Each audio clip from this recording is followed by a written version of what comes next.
And hello, citizens of the internet. Hello, Going to, it's me. yes, Gemma has returned. Rejoice. And Like I'm somehow. somehow Gemma has returned. Cloning, sorcery, these are all Sith techniques lost to the ages. Oh my God. I'm not gonna give too many spoilers, but like we recorded some episodes today for About Creepypasta, the four of us and a special guest. And one of the things we were like, one of the jokes that we made was about like somehow like Ray's face appears, like her big moon face appears at some point. It was just like somehow. Somehow her horrible face appears. Yeah. Her completely emotionless face. Hello, Cam, thank you. Yes, yes, it's the 1 year anniversary of when I really buckled down and got to like a schedule for streaming. Yep, How old are we now? How old are we now? This is 1 year. I have yep, a song 1 year. from the Goat Alf. That's just the anniversary song. Happy anniversary, happy anniversary, happy anniversary, happy anniversary, Oh, happy, oh, oh, happy. no, no, Gemma, let's not get another one of my videos copyright struck because even though I don't make money off of them. Oh, it's so stupid. But like YouTube are changing their like copyright status at the moment because of that guy that like got 150 videos taken down for doing anime videos. Oh, yeah. Mm-hmm. Uh, Making it worse, like they always do. Let the rejoicing intensify. Let's make a cake. The Scottish speak. The internet has heard a sinister message in the voice of Gemma Milne. But only if you were playing the Lost Crown.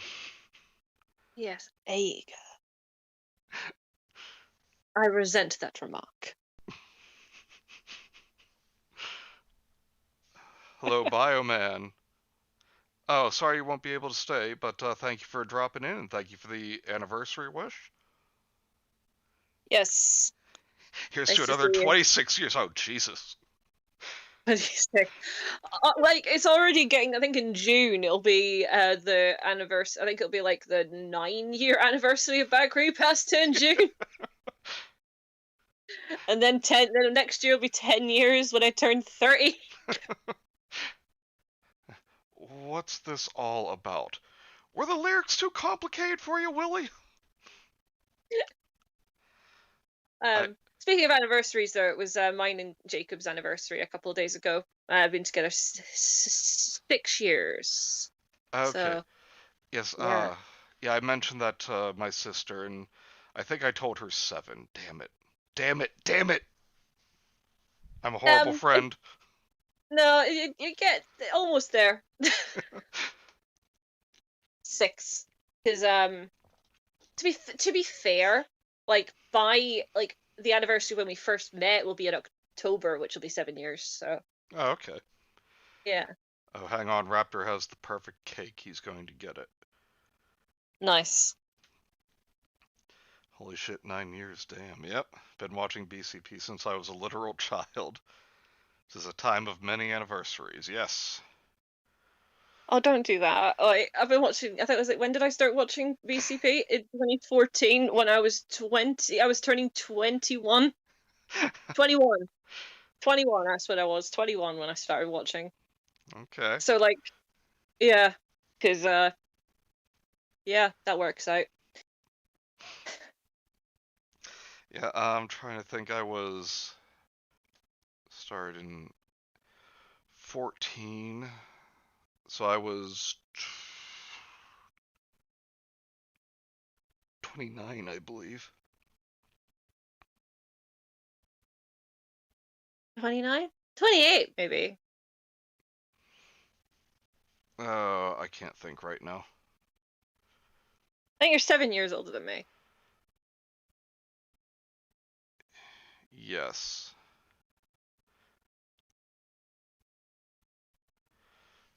Yeah, so you'd be 28. Okay. So the same age as I am now. Quiet whippersnapper. Oh, and Raptor says happy belated anniversary. Thank you. We haven't properly like celebrated it yet because it's like in that weird time that's got Valentine's Day in a couple of weeks, so we don't just want to celebrate twice. So we just put it all in the one. Good So deal. 6 years, yeah, that's like 4 more than 2. Yeah, very good. exactly. Very good, Bioman. Hello, Kay. Glad you can join us. Yeah, I remember when I first started watching it too. I know I've told this story before, but like I had just got home from seeing Godzilla 2014, Cool. and this was when I still occasionally logged on to DeviantArt, and I Okay. did, and it recommended me for some shitty drawing of Jeff the Killer, like a shitty MS Paint thing, where it was like a front view of his face but split down the middle, so the left side was him pre-burning and the right side was him post-burning. And like the left side is sad and crying. It says, "I didn't mean to," and then the other side was happy and smiling. It says, "Kill everyone." And I was like, "What the fuck is this? What is this shit?"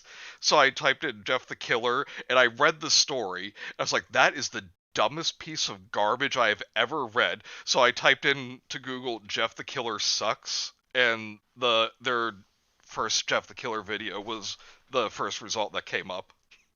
Nice. For me, it was like it was the January of 2014 because the Soul Eater Bad Blood episode had just came out, and because it came up on my recommended as like I was like, oh, Soul Eater Bad Blood new, and I think I was watching like a I think it was like a Tats top video at the time, like whilst I was cleaning, and then I just sort of like, and oh, this looks interesting, and then I was like, oh, these are guys are funny, and then I always do this. I go to right to the very beginning, so like I won't watch their newest stuff first. I always go right back to the very start and then work my way up. Yeah. Like with any video, like I did the same with Red Letter Media when I first started watching them. I went right to the very back. I went, oh, I watched the video that came up on my recommended, and then go right back to the beginning. Yes. Yeah. I don't know. Like, I don't know if that's like. I know that probably doesn't sound weird, but from what people seem to do, like for the amount of people that sort of like they'll be like, "Oh, I don't know this happened." I'm like, "Do you not watch things from the start?" Yeah. Yep. They're plebs. We do things the correct way, Gemma. Yeah. The Manny Oh, DeviantArt Chronicles. Oh God, no. Let's not get into that. yeah. Let's not. This is a blessed day. I'm getting ready to dye my hair, so I'll be listening but less interactive. No problem, Kay. I hope you enjoy our banter and the story we'll be reading. Yeah. What color you dyed your hair? Because I dyed my hair. Yeah, well, I know she said it's blonde right now, but that's probably obvious since, that's to get ready for another color. Ah, I see. Yeah, what color are you going for, Kay?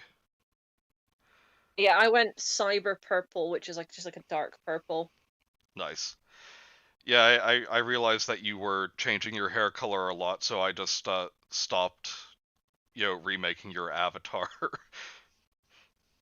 Yeah, like I went red, like pinky red, like about 6 months ago when I dressed up as Columbia from Rocky Horror, but it was semi-permanent, so it was not meant to be there for very long.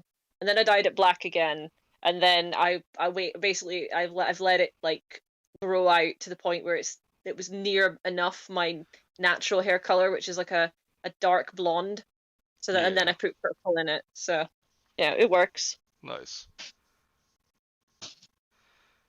Oh, and I But yeah. think Mike is responding for Kay. He says Cyber Purple 2077. That's the one. That's my one. Your hair clips through your ears, though. Oh, it does. I need a fucking haircut.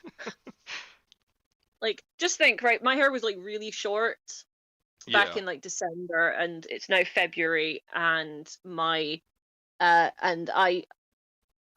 it's not a mullet yet, but it might do if I don't cut it soon. Nice. Yeah, I just got And mine cut 2 days ago. cool.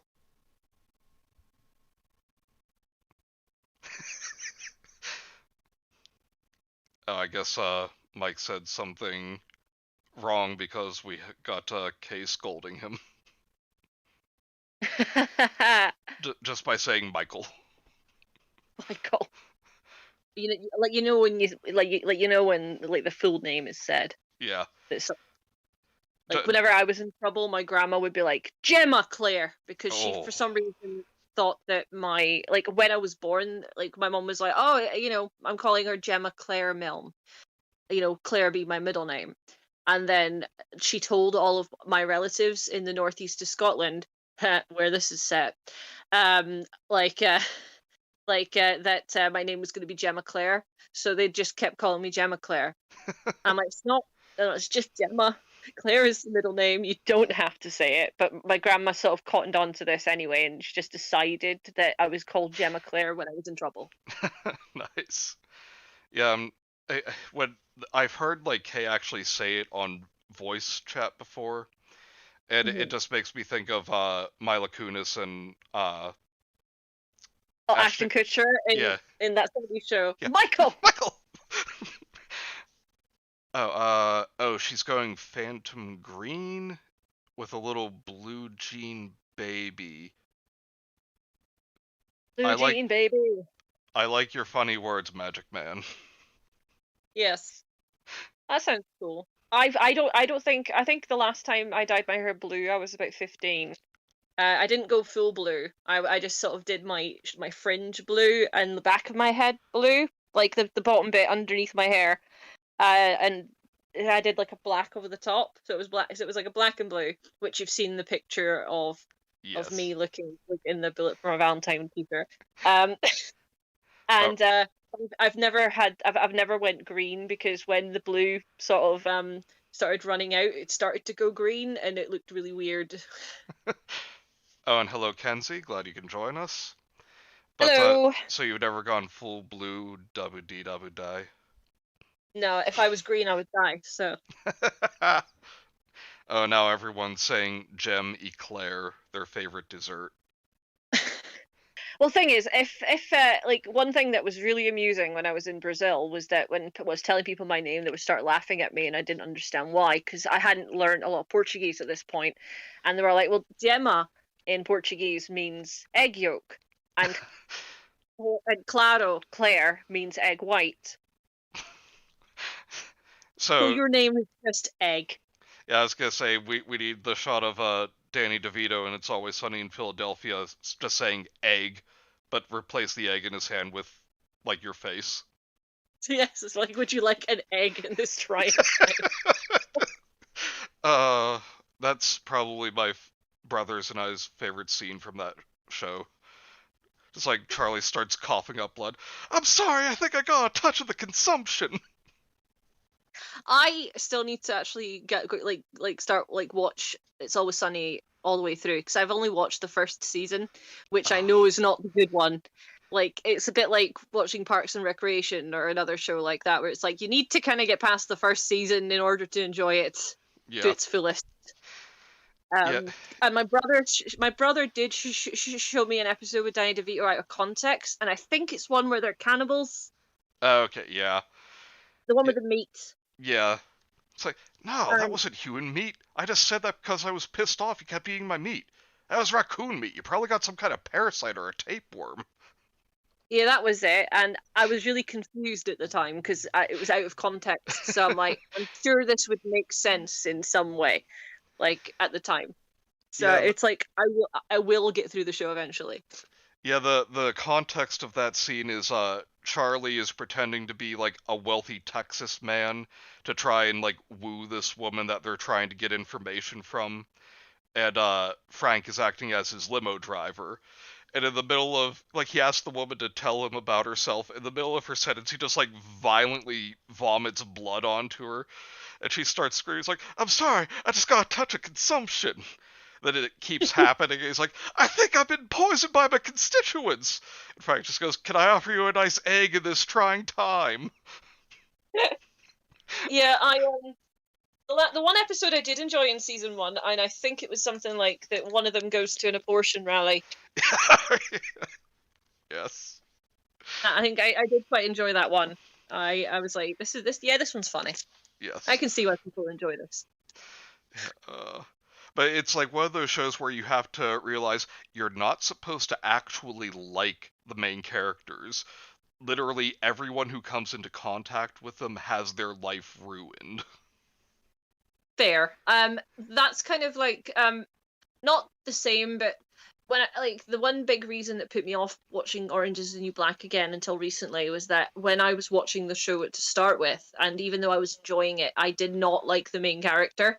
And being that the show is a true story based on a real life person who, you know, did go to a women's prison, and a lot of the things that happened did happen, I was like, you're not painting yourself in a very good light, or am I supposed to like you, but you're not very likable. But it got to the point where, like, yeah, the first season was all about her, but the seasons after that were all about the other inmates who I enjoyed a lot better than her. So I was able to kind of go, yeah, I don't particularly care about you, but I care about the other people. Yeah. Yeah, when I say you're not supposed to like them, it's like you're supposed to recognize that they're not good people. I see. But there are actually times where you feel quite a bit of sympathy for them. Like the most recent season finale, Charlie meets his biological father, and it actually got legitimately emotional at one point. Well, that's cool. Yeah. Yeah. But I'm going to catch up on some comments, and then shall we start discussing what we're reading? Yes. Cool. All right, yeah, I wanted to read this. Kay translated for me. Where the hell did it go? Oh, forest green with some very dark navy mixed in. Okay. That sounds good. She said that the hair dye job that you described sounds very pretty. Well, thank you. Kenzie says egg and beans. Look at all those egg Gemma's robots. I get it. Yeah. Egg and Beans new buddy cop movie coming this fall. Hello apostrophe music. Oh, happy birthday. Time for the obligatory reference slash mention. Hard to believe it's been nearly a year getting through Empress Teresa. Felt getting through one of the 12 tasks Heracles. Hello, Rudy. Glad you could stop in. Hope you sleep well. Yeah. All right, and well, Bagel's not here, so I feel less guilty about admitting the things that I said in Beanhaven today were indeed clues to what we are reading. Yes. Now, last year, on this day, we read the first chapter of a book that Gemma recommended to me, Pen Pal. So, for the anniversary, we're going to read another book that she recommended to me, which is the first book in the Logan McRae series called Cold Granite by the Scottish author Stuart MacBride. Yes, my favorite author. Yeah, and it's a series of Scottish crime novels following the detective Logan McRae. Yeah, and these books mean a lot to me, as like you know, I grew up in the towns where where the books were set. I also named Logan after the main character of the story, Logan McRae. And I also got to meet like my hero Stuart at a meet and greet when he was doing one of his books, The Missing and the Dead, and that was back in 2015. And I was able to tell him myself that I named my son after Logan, and he was really happy, which was it was a very sort of like bucket list moment for me. Nice. And also, he seems to know my old English teacher, who was one of my inspirations growing up. So that was, and he's mentioned in one of these books in the acknowledgement. Excellent. Yeah. But So yeah, these books do mean a lot to me. yeah, I remember like it took probably a good 5 or 6 months for me of you like telling me about for me to finally order Cold Granite. But I remember when I did, like I was immediately into it. Hmm. And I actually remember about a year and a half ago when I was having problems with the water pipes here at my place. I was Yeah. staying at my sister's. I remember the one night, like you were still awake. I stayed up probably an hour later than I should have, just sitting on the guest bed because I was so near the end that I wanted to finish it that night and give you my thoughts on it. I still remember Yeah. that very clearly. Yeah. I I've been very very like humbled and lucky that I've managed to introduce two very good friends of mine to this like series, at least for now. Hopefully, maybe more after maybe afterwards. But Rudy also started reading these books as well. Um, like like Chad has caught up with me. We're all pretty much on the same one now, and I'm looking forward to also seeing Rudy catch up as well. Yes.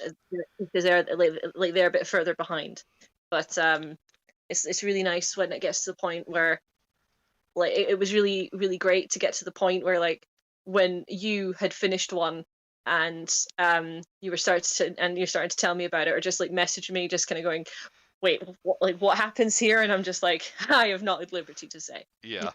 Oh, and also I lost track of how many times I had to ask you, Gemma, this Scottish place, how do you pronounce that?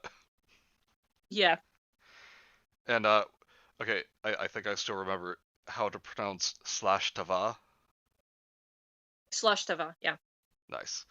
Yes. I so now if I'm ever in Scotland, I know how to toast a drink. Yeah, it's also quite funny because in season 14, Rowena says it as well. Yeah. I noticed that. I was like, Yeah. oh, I know what that means. Yeah.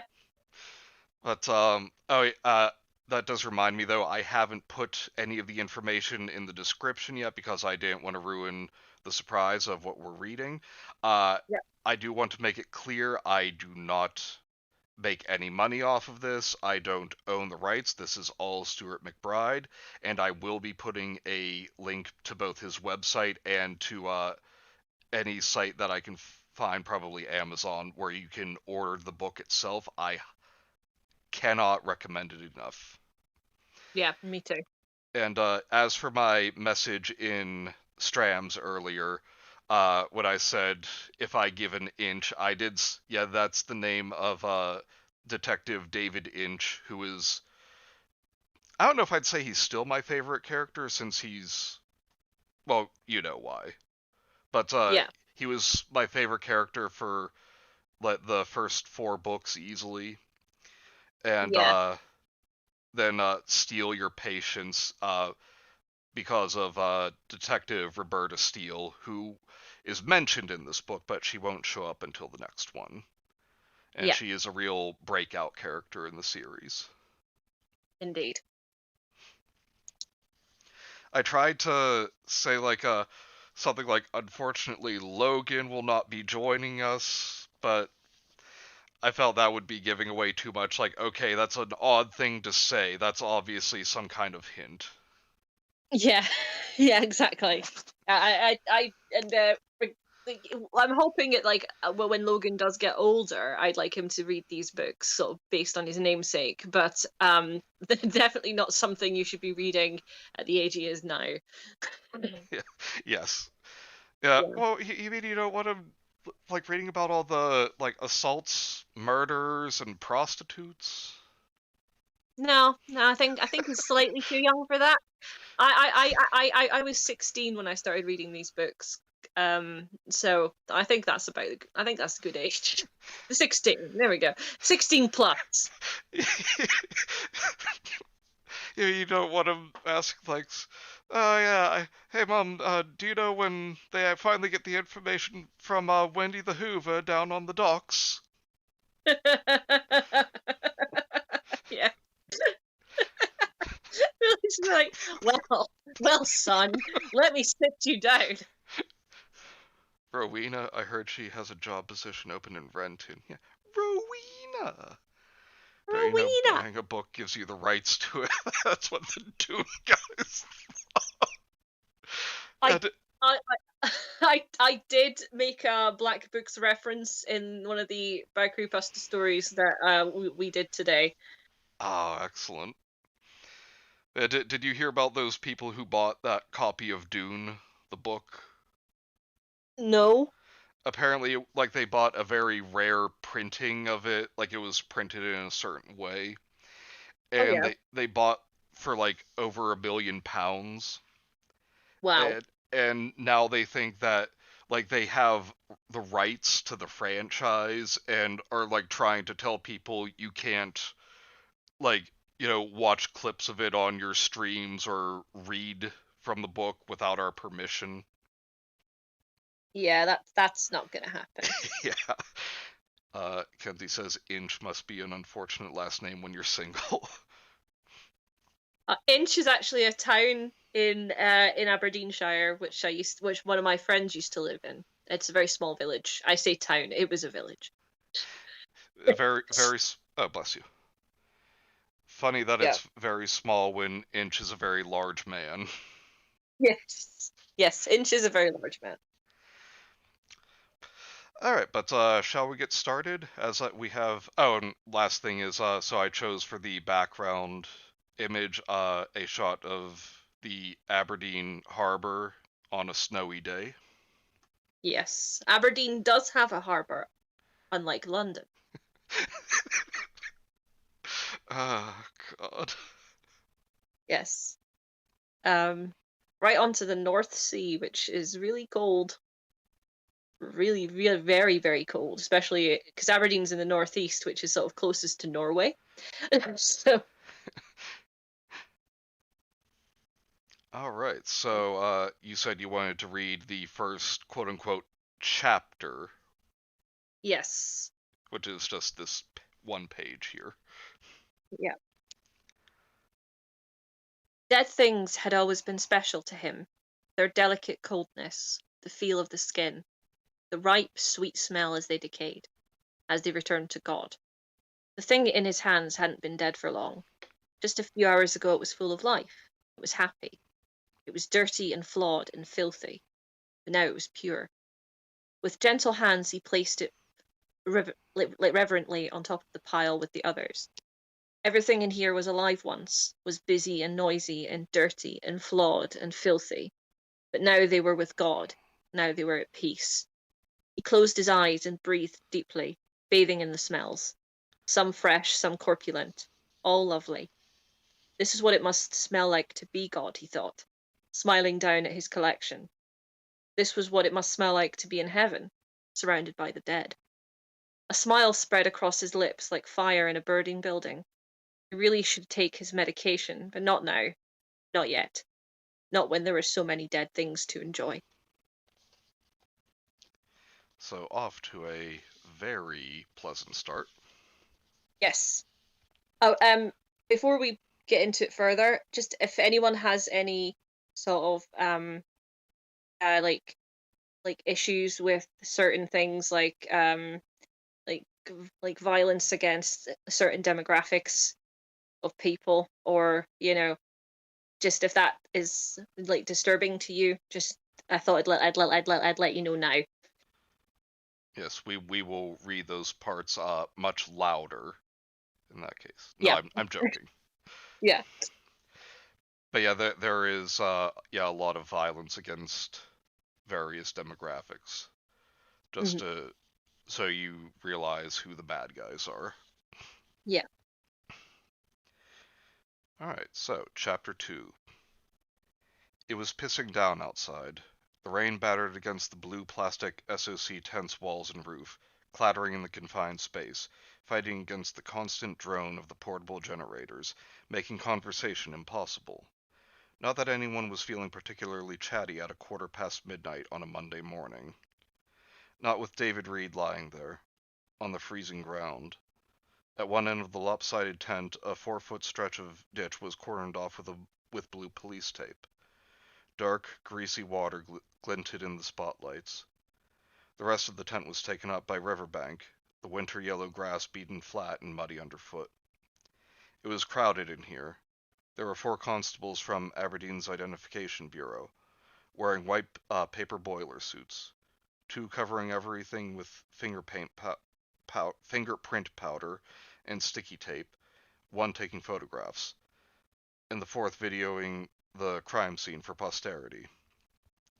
Add to that one decidedly green-looking PC, the duty doctor, a detective sergeant who'd seen better days, and the guest of honor. Little David Brookline Reed, 3 months short of his 4th birthday. They'd had to drag him out of the cold, water-filled ditch before death could be declared. Not that there was any doubt about it. The poor little sod had been dead for a long time. He was lying on his back on a square of blue plastic, exposed for all the world to see, an X-Men t-shirt pulled up around his shoulders. He wasn't wearing anything else. The camera flashed again, burning away all detail and color, leaving an imprint on the retina that refused to go away. Standing in the corner, Detective Sergeant Logan McRae closed his eyes and tried to think what he was going to tell little David Reed's mother. Her son had been missing for 3 months. 3 months of not knowing. 3 months of hoping her child would turn up safe and sound, while all the time he'd been lying dead in a ditch. Logan ran a hand over his tired face, feeling the stubble scratching beneath his fingers. Christ, he could kill for a cigarette. He wasn't even supposed to be here. He pulled out his watch and groaned, his breath coming out in a plume of white fog. 14 hours since he'd reported for duty yesterday morning. So much for easing back into the swing of things. A frigid gust of wind whipped into the tent, and Logan looked up to see a sodden figure hurry in and out of the rain. The pathologist had arrived. Dr. Isabel McAllister, 33, bobbed hair, brunette, 5'4", makes little mewing noises when the inside of her thigh is nibbled. She was dressed immaculately in a fitted gray trouser suit and black overcoat, the effect only slightly spoiled by a huge pair of Wellington boots flapping about up to her knees. She cast a professional glance around the crowded tent, freezing when her eyes locked onto Logan. An uncertain smile flickered onto her face before sliding away. Not surprising, considering how much of a state she must look. Unshaven, bags under the eyes, dark brown hair which was wild, unkempt, and frizzy from the rain. Isabel opened her mouth and closed it again. Rain hammered on the tent's roof. The camera clacked and whined as the flash came back up to speed. The generators growled, but the silence was deafening. It was the duty doctor who broke the spell. Ah, shite! He stood on one leg, shaking a waterlogged shoe. Isabel put on her professional face. Has death been declared? She asked, shouting to be heard over the din. Logan sighed.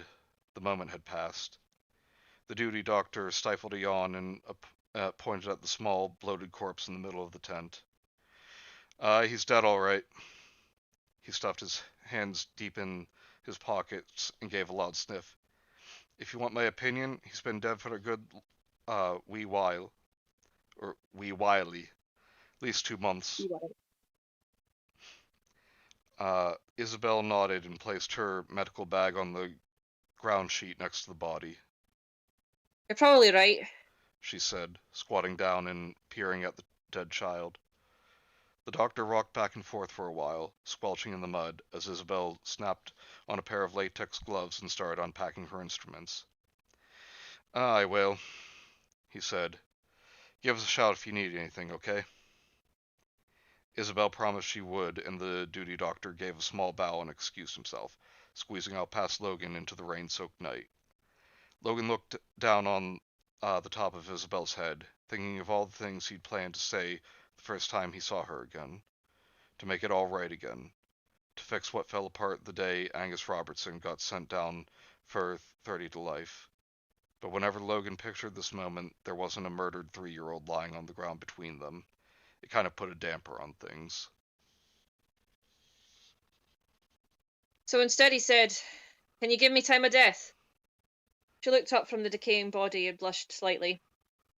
"Doc Wilson wasn't far off," she said, not meeting his eyes.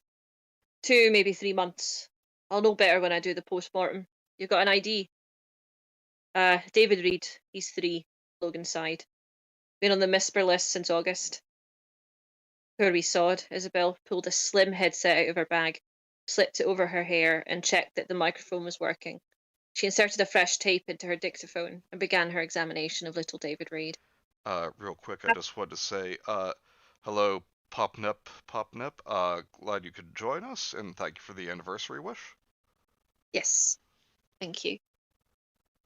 1:30 in the morning, and there was still no sign of the rain letting up. DS Logan McRae stood in the lee of a twisted oak, using the tree as a windbreak, and watched as the photographer's flash filled the sock tent with staccato lightning. Every time the flashes went off, the figures within hurled silhouettes against the blue plastic like a grisly shadow play. 4 high-powered spotlights sizzled in the torrential downpour, bathing the area around the tent with harsh white light while the generators chugged away in a haze of blue diesel smoke. Cold rain hissing on the hot metal. Outside that circle of light it was pitch black. 2 of the spotlights were trained on the ditch where it emerged from beneath the sock tent. The late November rains had filled the ditch to overflowing, and grim-faced police divers, dressed in dark blue neoprene dry suits, groped around in the waist-high water. A pair of bodies from the Identification Bureau were trying to swear a second tent into place over the divers, fighting a losing battle against the wind and rain as they tried to preserve any forensic evidence from the storm. Less than 8 feet away, the River Dawn surged past, silent, swollen in the dark. Flecks of light danced across its surface, the spotlights reflecting back off the black water, their shapes shattering and reforming beneath the torrential rain. If there was one thing Aberdeen did properly, it was rain. The river had already broken its banks into a dozen places upstream, flooding the surrounding countryside, turning fields into lakes. Down here it was less than a mile to the North Sea and the water was moving fast. On the other side of the river, the tower blocks of Hayton rose between the screen of bare trees. 5 featureless rectangles punctuated with cold yellow lights, sheets of rain making them swim in and out of view. It was a horrible night. A hastily cobbled together search team was picking its way carefully along the riverbank by torchlight, working out in both directions, even though it was far too dark to find anything. It would look good on the morning news.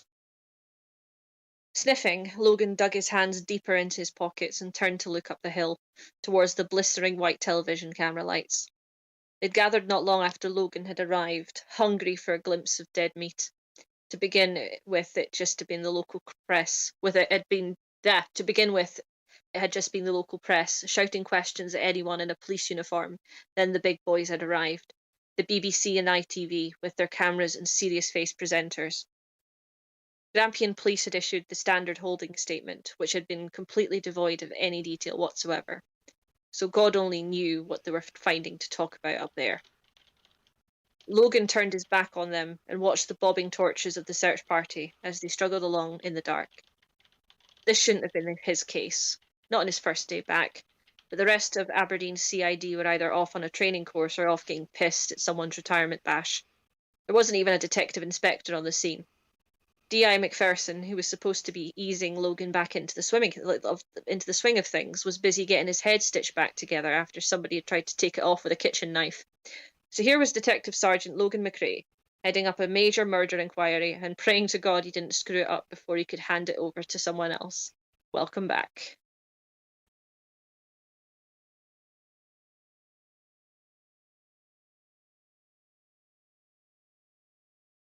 Oh, have I got more? Yeah. Right.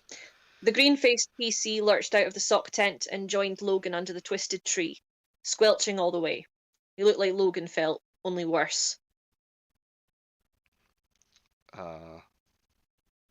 Okay. Jesus. The PC shivered and jammed a cigarette in his face, as if it was the only thing keeping his head from unraveling. After a moment's thought, he offered one to DS standing next to him, but Logan declined. PC shrugged and fumbled a lighter out of the breast pocket of his uniform, setting the cigarettes glowing like a hot coal in the darkness. Some fucking sight for your first day back, eh, sir? A plume of white smoke blossomed into the night, and Logan took a deep breath, dragging it into his scarred lungs before the wind could whip it away. What's Izzo? He stopped himself. What's Dr. McAllister saying? The sock tent flashed again, the shadow puppets caught in frozen motion. Not much more than the duty docs, sir. Poor wee bastard was strangled with something. She says the other stuff probably happened later. Logan closed his eyes and tried not to picture the child's swollen body. Alright, and that's where the third page ends for me. Cool. Just want to get some comments here. Kay says, me, goes outside to see what the fuck my neighbor is doing, comes back, murdered 3-year-old. Oop. Yep. So far, I like this dry, matter-of-fact beige prose. It's like an actual police report. Yeah, one thing we did not mention is that Stuart MacBride does a lot of research for his books with actual police officers and other professionals who are relevant to the story. Mm. Then, this story is completely fictional, just so you know. Yes. And then I said the Virgin Police Scotland versus the Chad Grampian Police. It's true. As you like, kind of later on in the books, unfortunately, Scotland did a massive screw you to its local police stations, and just decided to have everything be under the banner of Police Scotland. And so the Grampian Police doesn't exist anymore. Ayrshire and Arran Police doesn't exist anymore. Strathclyde, it's all Police Scotland now. And people do not, and the police did not like it. Yeah.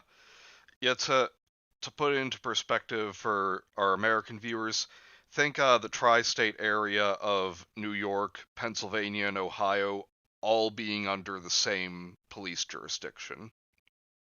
Yeah. Literally, like, you'll be in Pittsburgh and someone in Buffalo will say, hey, we need an officer just for a few hours tonight.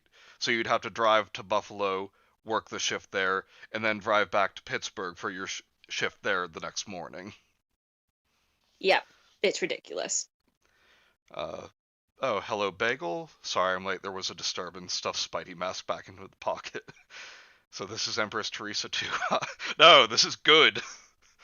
This is good stuff. Mike says the Daily Star was also there. Child murdered, Princess Diana still dead. Yeah. Oh, if only Diana were here. Oh, good. Also, I don't think I ever said happy anniversary to the channel. Congrats, guys. Oh, thank you. And Raptor says that Stuart MacBride is a real Chad. That he is. He is, and he's hilarious. Yes.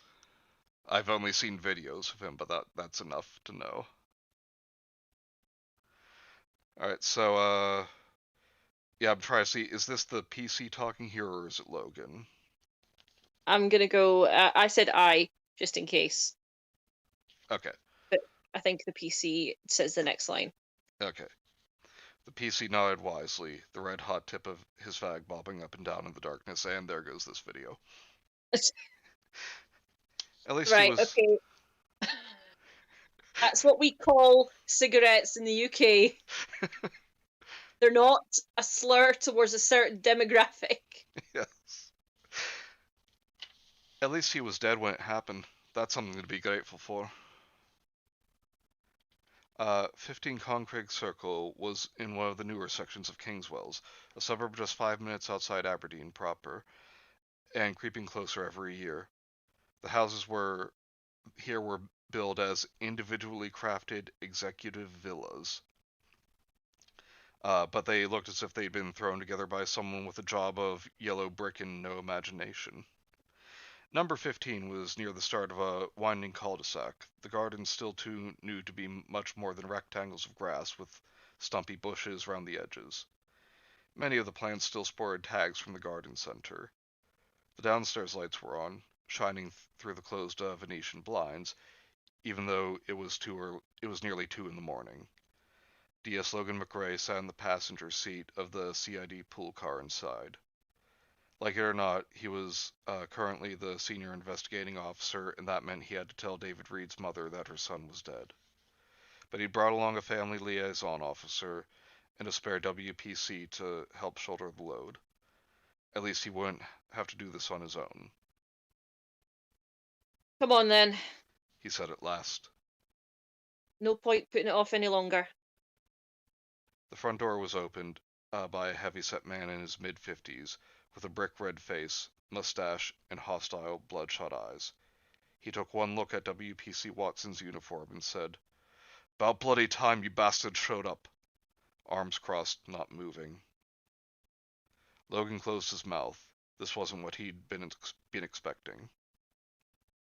I need to speak to Miss Reed. Aye? Well, you're too bloody late. The bloody papers were on 15 minutes ago looking for a bloody quote. His voice rose with each word until he was bellowing in Logan's face. "You should have told us first!" He slammed a fist against his own chest. "We're his bloody family!" Logan winced.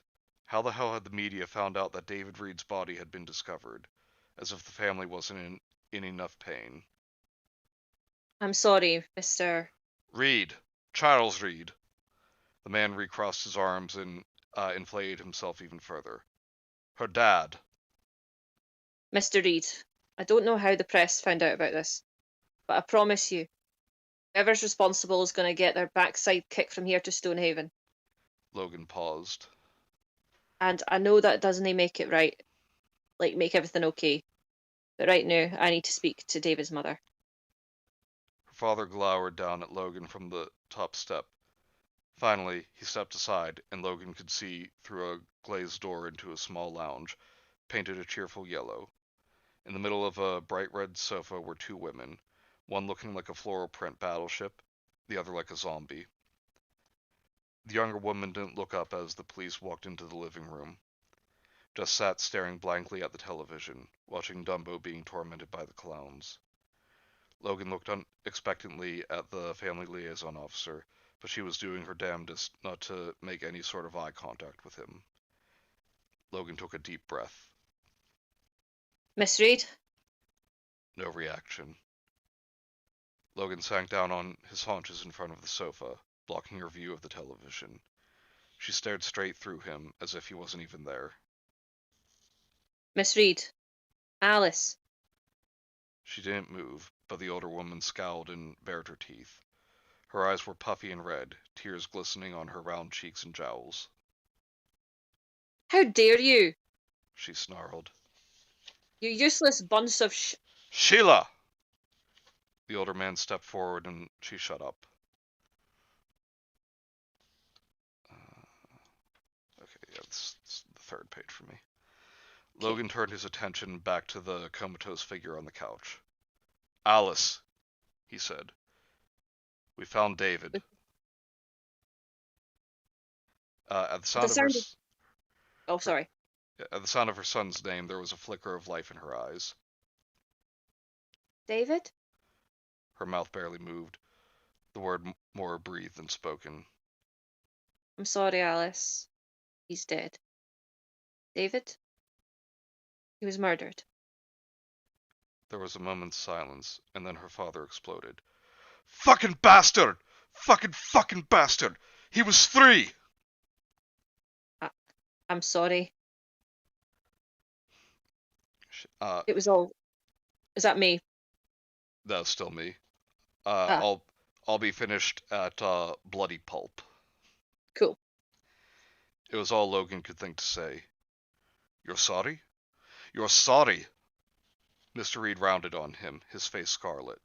If you bunch of useless bastards had got your fingers out of your asses and found him when he went missing, he'd not be dead. 3 months! The family liaison officer made flapping, placatory gestures, but Mr. Reed ignored her. He was trembling with rage, tears sparkling in his eyes. 3 bloody months! Logan raised his hands. Look, Mr. Reed, calm down, okay? I know you're upset. The punch shouldn't have caught Logan by surprise, but it did. A fist like a breeze block slammed into his stomach, tearing at the scar tissue, making fire rip through his innards. He opened his mouth to scream, but there was no breath left in his lungs. Logan's knees buckled. A rough hand grabbed the front of his jacket, pulling him forward, keeping him on his feet, as another fist was drawn back, ready to turn him into a bloody pulp. WPC Watson was shouted something, but Logan wasn't listening. There was a crashing sound and the hand holding him go. The hand holding him let go. Logan collapsed onto the carpet, curled into a ball around his burning stomach. An angry shout, followed by WPC Watson yelling that she was going to break Mr. Reed's arm as if he didn't calm down. Mr. Reed cried out in pain. The floral battleship screamed, "Charlie! Stop it for God's sake!"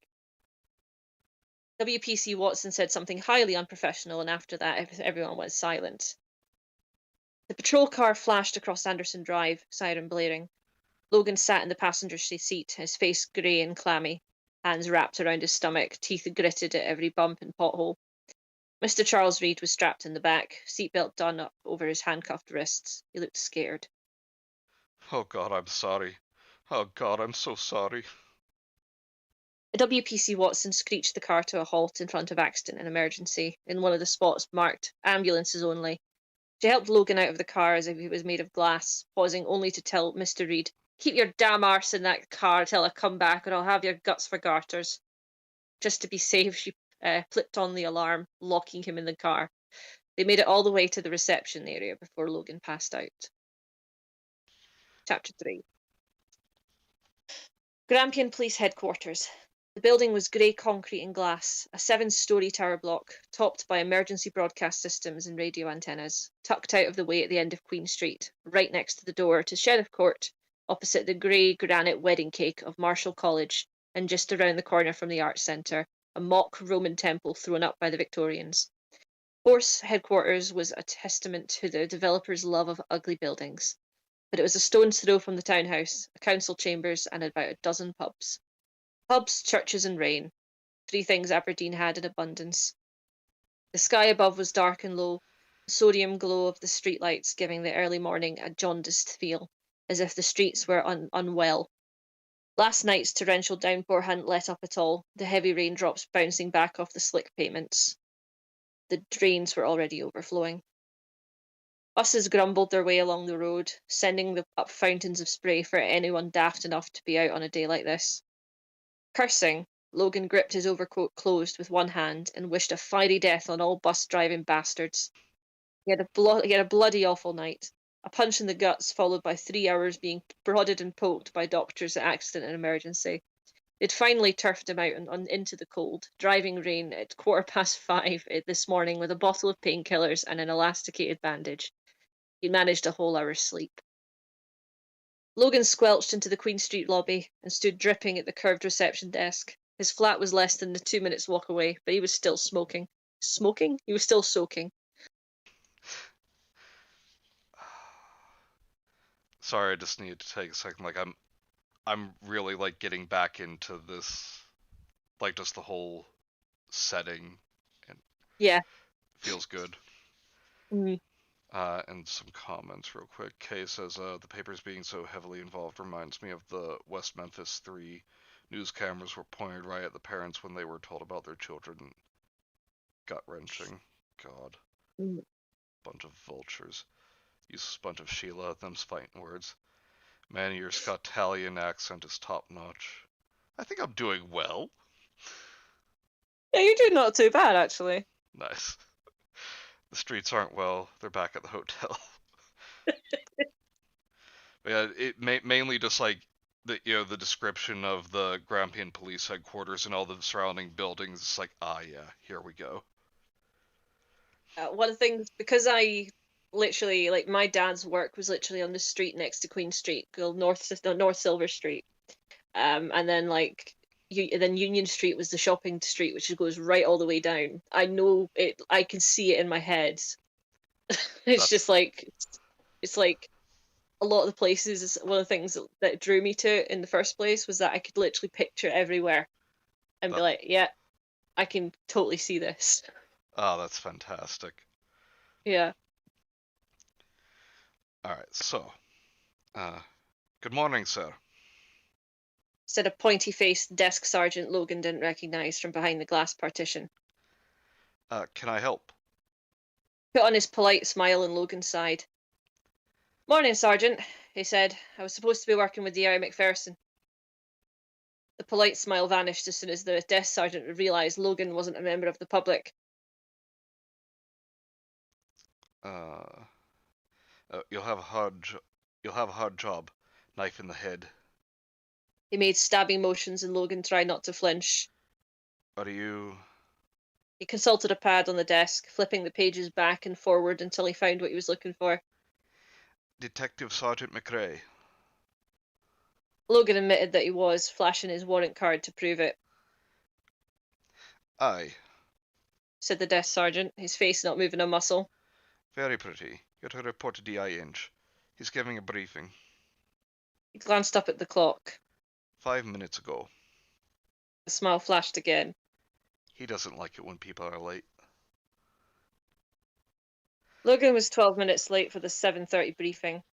The room was filled with serious-looking policemen and women. All of them snapped around to look at him as he crept around the door, closing it gently behind him. At the front of the room, a Detective Inspector Inch, a large, bald man in a brand-new suit, stopped in mid-sentence and scowled as Logan limped his way across to an empty seat in the front row. As I was saying... The inspector glowered at Logan. The preliminary pathologist report puts the time of death around 3 months ago. 3 months is a long time for forensic evidence to hang around a crime scene, especially in the pissing rain. But that doesn't mean we're not going to look for it. Fingertip search. Half-mile radius from where the body was found. A groan went up from the inspector's audience. It was a lot of ground to cover, and there was no chance of them finding anything. Not after 3 months. And it was still chucking it down outside. This was going to be a long, wet, shitty job.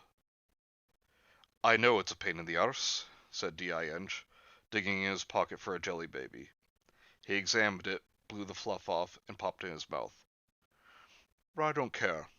This is a 3-year-old boy we're talking about. We will catch the bastard that did it. No fuck-ups. Understand? He paused, challenging the room to say anything to the contrary. Good. And while we're on the subject of fucking up, someone tipped off the Press and Journal last night that we'd found David Reed's body. He held up a copy of that morning's paper. The headline screamed, Murdered Toddler Found. The front page was split between a photograph of David Reed's smiling face and one of the sock tent, lit up from within by the police photographer's flash. The tent's occupants were silhouetted against the plastic walls. They called the mother for a quote. His voice froze and his expression darkened. Before we could tell the poor cow her son was dead. Inch slammed the paper down on top of the desk. Angry murmurs arose from the crowd.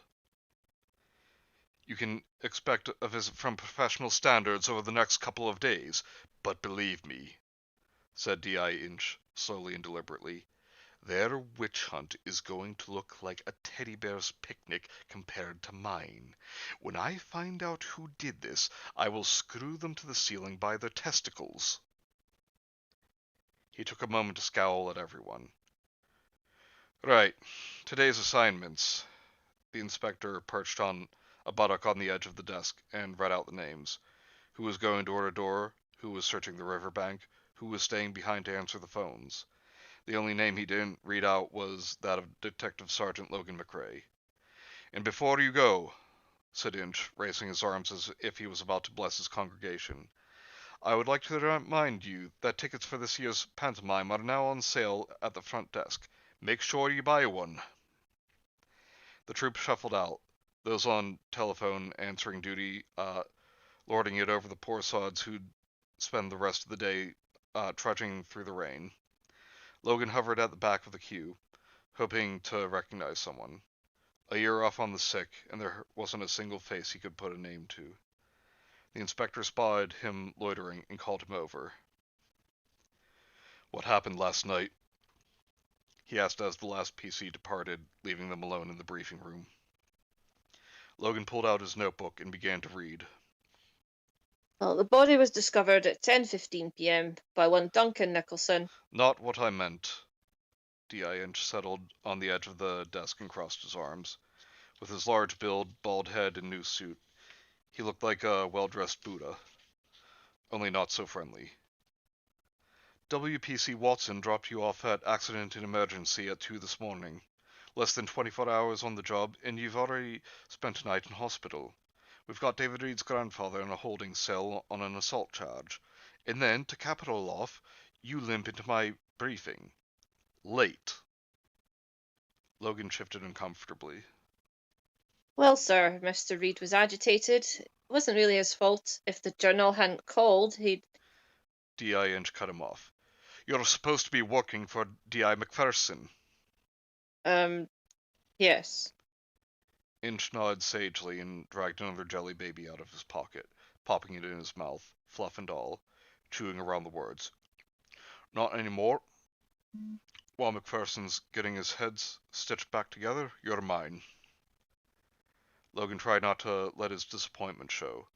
McPherson had been his first boss for 2 years, before Angus Robertson had made a pincushion out of Logan's innards with a 6-inch hunting knife. Logan liked McPherson. Everyone he knew worked for McPherson. All he knew about D.I. Inch was that he didn't suffer idiots gladly, and the inspector thought everyone was an idiot.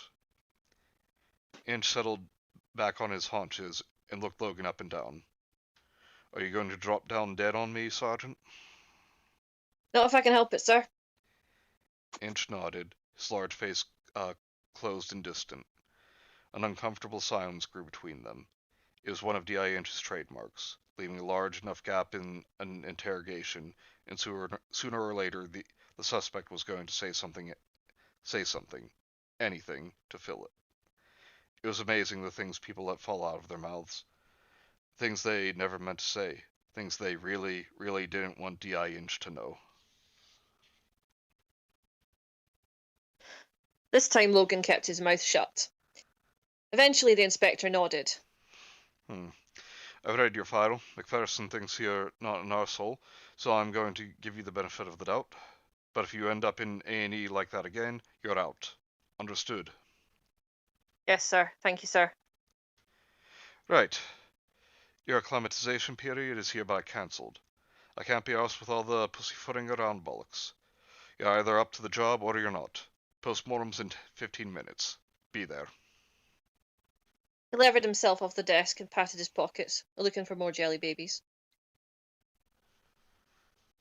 I've got a command meeting from 8:15 to 11:30, so you'll have to give me the details when I get back." Logan looked at the door and then back again. "Something on your mind, Sergeant?" Logan lied and said no. "Good. Given your little trip to A&E last night, I'm making WPC Watson your guardian angel. She'll be coming back in at 10. Do not let me catch you without her. This is not negotiable." Yes, sir. Great. He was getting a babysitter. "Now get going. Logan was almost out the door before Inch added, And try not to piss Watson off. They don't call her ball breaker for nothing." Grampian Police HQ was big enough to boast its own morgue, situated in the basement, just far enough from the staff canteen not to put people off their soup. It was a large, white, spotless room, with chiller cabinets for bodies along one wall, the floor tiles squeaky under Logan's shoes as he pushed through the double doors. An antiseptic reek filled the cold room, almost masking the odour of death. It was a strange mix of smells, a fragrance Logan had grown to associate with the women standing on her own by a dissecting table. Dr. Isabel McAllister was dressed in her cutting gear, pastel green surgeon robes, and a red rubber apron over the top. her short hair hidden beneath a surgical cap. She wasn't wearing a scrap of makeup in case it contaminated the body, and as she looked up to see who was squeaking across her nice clean morgue, Logan saw her eyes widen. He stopped and tried to smile. Hi. She raised a hand and almost waved. Hello. Her eyes darted back to the little naked body stretched out on the dissecting table. 3-year-old David Reed. We've not started yet. Are you attending? Logan nodded and cleared his throat. I meant to ask you last night, he said. How have you been? She didn't meet his eyes, just reordered the gleaming row of surgical instruments on her tray, the stainless steel flashing in the overheads. Oh. She sighed and shrugged. You know. Her hands came to a rest on the scalpel, the shiny metal contrasting with her matte latex gloves. How about you? Logan shrugged too. Much the same. Silence was excruciating. Isabel, The double doors opened again, and in rushed Isabel's assistant Brian, trailing the deputy pathologist and procurator fiscal behind him. Sorry we're late. You know what these fatal accident inquiries are like. So much paperwork. Said Brian, brushing his floppy hair out of his eyes. He flashed an ingratiating smile at Logan. Hello, Sergeant. Nice to see you again. He stopped and shook Logan's hand before scurrying off to strap on a red rubber apron of his own. The deputy pathologist and the PF acknowledged Logan with a nod, apologised to Isabel, and settled down to watch her work. Isabel would be the one doing all the cutting. The other pathologist, an overweight man in his early 50s with a bald head and hairy ears, was only here to make sure Isabel's findings were correct as required by Scottish law. Not that he would have dared to say anything to her face, and anyway, she was always right. Well, said Isabel, we'd better get started. She pulled on her headset, checked the microphone, and whisked through the preliminaries. As Logan watched, she slowly picked her way over David Reed's remains. 3 months in a ditch, covered with an old sheet of chipboard, had turned his skin almost black. His whole body was swollen like a balloon as decomposition worked his corpulent magic. Little patches of white speckled the bloated skin like freckles where fungal growths had taken hold. The smell was bad, but Logan knew it was going to get worse. A small stainless steel tray sat next to the tiny body, and Isabel dropped any debris she found into it. Blades of grass, bits of moss, scraps of paper, anything the corpse had picked up since death. Maybe something that would help them identify David Reed's killer. Oh ho, said Isabel, peering into the dead child's frozen scream. Looks like we have an insect guest. Gently she delved between David's teeth with a pair of tweezers, and for a horrible moment Logan thought she was going to pull out a death's head moth. But the tweezers emerged clutching a wriggling woodlouse. Isabel held the slate-grey bug up to the light, watching its legs thrashing in the air. Probably crawled in there looking for a bite to eat, she said. Don't suppose it tells us anything, but better safe than sorry. She dropped the insect into a small phial of preserving fluid. Logan stood in silence, watching the woodlouse slowly drown. An hour and a half later, they were standing at the coffee machine on the ground floor, while Isabel's floppy-haired assistant stitched David Reed back together. Logan was feeling distinctly unwell. Watching an ex-girlfriend turn a 3-year-old child inside out on a dissecting table wasn't something he'd ever done before. The thought of those hands, so calm and efficient, cutting, extracting and measuring, handing Brian little plastic files with chunks and slices of internal organs to bag and tag. He shuddered, and Isabel stopped talking to ask if he was all right. Oh, just a bit of a cold. He forced him a smile. You were saying? Death was caused by ligature strangulation, something thin and smooth, like an electrical cable. There's an extensive bruising to the back, between the shoulders, and lacerations to the forehead, nose and cheeks. I'd say your attacker forced the child to the ground and knelt on his back while he strangled him. Her voice was businesslike, as if cutting up children was something she did every day. For the first time, Logan realised that it probably was. There wasn't any evidence of seminal fluid, but after all this time, she shrugged. However, the tearing of the anus is indicative of penetration. Logan grimaced and poured his plastic cup of hot brown liquid into the bin. She frowned at him. If it's any consolation, the damage was post-mortem. The child was dead when it happened. Any chance of DNA? Unlikely. The internal damage isn't consistent with something flexible. I'd say it's more likely to be a foreign object than the attacker's penis, maybe a broom handle. Logan closed his eyes and swore. Isabel just shrugged. Sorry, she said. David's genitals were removed by what looks like a pair of secateur's curved blade sometime after death, long enough for the blood to have clotted, probably long enough for rigor mortis to have set in. They stood in silence for a moment, not looking at each other. Isabel twisted her empty plastic cup around in her hands. I'm sorry. She stopped and twisted the cup back the other way. Logan nodded. Me too, he said, and walked away. Alright, so that was chapter 3. Just want to catch up on some comments again. I'm just teasing Manny, you know that. Yeah, I know, you're all good. What's this rain thing they keep talking about? Oh, Mike, you are so not ready for next weekend. Raptor says, Scotalian. Mamma mia, I had drop it in my haggis.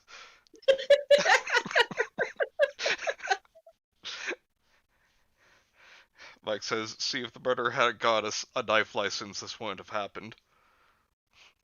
Yeah. The accent would be horrendous. I have to hear it. Says, Cam. Kay says, no fuck ups. Guess I can't come. Mike says, you're not a fuck up, you're a squid. Kenzie said, squids physically can't fuck up. Science. Kay says, officially going hands off. Time to dip into the dye. Oh, have fun. Cam, they can fuck you up though, looking at you humble. Like, die with dignity. Good luck, Kay. I'm sure it'll be fun. Kenzie says, lol, strap on. Sorry, I'm a child. Mike said, I was just about to make the moth reference. Kenzie, I would hope most people would never see their ex turn a 3-year-old inside on an autopsy table. Yeah. Yeah, yeah.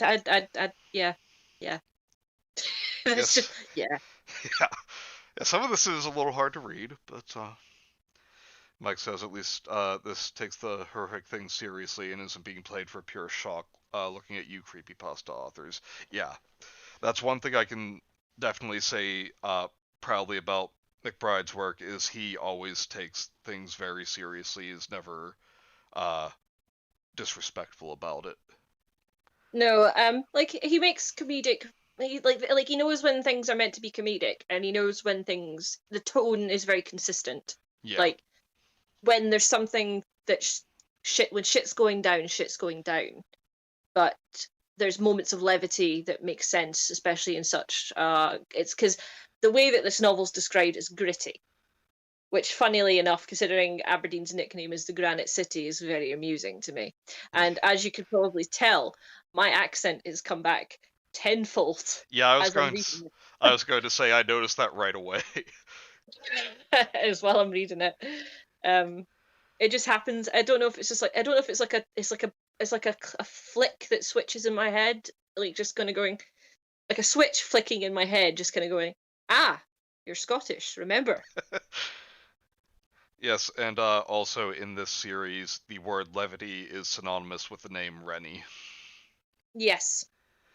Yeah, Raptor says this is pretty engaging so far. I'm very glad to hear that. You know what else is hard to read? Worcestershire sauce. It's not. It's Worcester sauce. Yeah. They don't pronounce the Shire. It's just Worcester. I agree. I like the characters actually taking time out to be upset about the horrific shit and not just moving on to keep grossing out the reader. Yes, I agree, Kenzie. Mm-hmm. And yeah, so you've got Mr. No Nonsense Inch and Ballbreaker Watson. So these are the people that Logan has to deal with. Yes. And his ex-girlfriend works at the same place he works. Yeah. Always great. Yeah.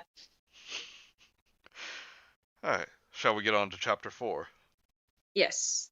Alright. WPC Watson was waiting for him at the front desk. She was muffled up to the ears in a heavy black police-issue jacket, the waterproof fabric slicked and glistening with raindrops. Her hair was tucked into a tight bun under her peaked cap. Her name was Belisha? Belisha Beacon. Belisha Beacon Red. She smiled at him as he approached, hands in pockets, mind on the post-mortem. Morning, sir. How's the stomach? Logan forced a smile, his nostrils still full of a dead child. Oh, not bad, you. She shrugged. Glad to be back on the days again. She looked around the empty reception area. So what's the plan? Logan checked his watch. It was going to be on for 10. An hour and a half to kill before Inch got out of his meeting. Fancy a trip? They signed for a CID pool car. Also, since you said the just the tent name as one, should I be saying Sid or CID for this? Sid. Okay. So soft and Sid. Gotcha. Makes things a lot easier. Thank you. They signed for a Sid pool car. WPC Watson drove the rusty blue Vauxhall while Logan sat in the passenger seat, looking out at the downpour. They had just enough time to nip across town to the Bridge of Dawn, where the search teams would be trudging through the rain and mud, looking for evidence that probably wasn't even there. A bendy bus rumbled across the road in front of them, sending up a flurry of spray, adverts for Christmas shopping in the west end of town splattered all over it. Watson had the wipers going full tilt, the weak wonk of rubber on the windscreen sounding over the roar of the blowers. I'm sorry to interrupt again, but I just have to say, see, like, this is a story where saying something like weak wonk is appropriate, not a fucking space fantasy story where the starfighter of a fascist imperial army is flying through space saying it weebled and wobbled. You fucking hack Chuck Dixon. No, not Chuck Dixon. Chuck Wendig. Chuck Dixon is a genius. Wendig is a fucking moron. Yeah, that's the weak wonk of the rubber. Makes sense. Yes. It's onomatopoeia. My apologies. All right. Neither of them had said a word since they'd left Force HQ. I told the desk sergeant to let Charles read off with a warning. Logan said at last. WPC Watson nodded. Thought you would. She slid the car out into the junction behind an expensive-looking 4x4.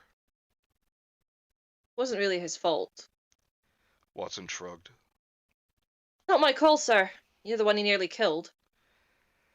The four-wheel drive all-terrain vehicle, which probably had never had to deal with anything more off-road than the potholes in Holborn Street, suddenly decided to indicate right, stopping dead in the middle of the junction. Watson swore and tried to find a space in the stream of traffic flowing past on the inside. Bloody male drivers. Makes no sense, she muttered before remembering Logan was in the car. Sorry, sir. Don't worry about it. He drifted back into silence, thinking about Charles Reed and the trip to Aberdeen Royal Infirmary last night. It hadn't really been Charles Reed's fault. Someone phones your daughter up and asks how she feels about her 3-year-old son's murdered body turning up in a ditch. Not surprising he took a swing at the first target that presented itself. Whoever sold the story to the P&J, they were to blame. Change of plan, he said. Let's see if we can find ourselves a slimy journalist. The Press and Journal, local news since 1978. That's what it said. 1748. 1748. That's what it said at the top of the every edition. But the building the paper shared with its sister publication, the Evening Express, looked a lot less venerable. It was a low, 2-story concrete and glass monstrosity just off the Langstracht. Langstracht. Squatting behind a high... See, now that just sounds German. Squatting behind a high chain-link fence like a sulking Rottweiler. There being no access from the main road, WPC Watson drove them in through a tatty-looking industrial estate consisting of crowded car showrooms and double parking. The security guard took one look at Watson's uniform and raised the barrier, smiling a gap-toothed smile as he waved them through. Aberdeen Journals Limited was written in gold lettering above the polished granite next to the reception's revolving door, right above a brass plaque proclaiming the paper's history. Founded by James Chalmers in 1748, blah blah blah. Logan didn't bother to read the rest. The pale lilac walls of the reception area were bare. Only a carved wooden plaque, commemorating the paper's employees lost in World War II, broke the monotony. Logan had been expecting something a bit more newspaperish. Framed front pages, awards, photographs of the journalists. Instead, it looked as if the paper had only just moved in and hadn't got around to decorating yet. Weedy pot plants sat on the violently colored floor. Big linoleum squares of bright blue fake marble sat on a golden pink grid. The receptionist didn't look much better. Pink eyes, lank blonde hair. She reeked of mentholated cough sweets. Peering blearily at them, she honked her nose on a scabby hanky. Welcome to Aberdeen Journals, She said with zero enthusiasm. How can I be of assistance?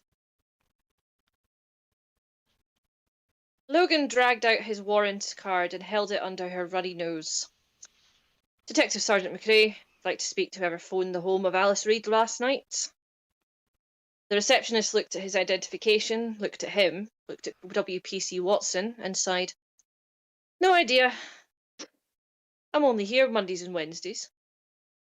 Well, who would know? The receptionist just shrugged and sniffed again. WPC Watson dug a copy of the morning's paper out of the display rack and slapped it down on the reception desk. Murdered toddler found. She stabbed her finger at the words, by Colin Miller. Yes. How about him? She asked. The receptionist took the paper and squinted her puffy eyes at the byline. Her face suddenly turned down at the edges. Oh. Him.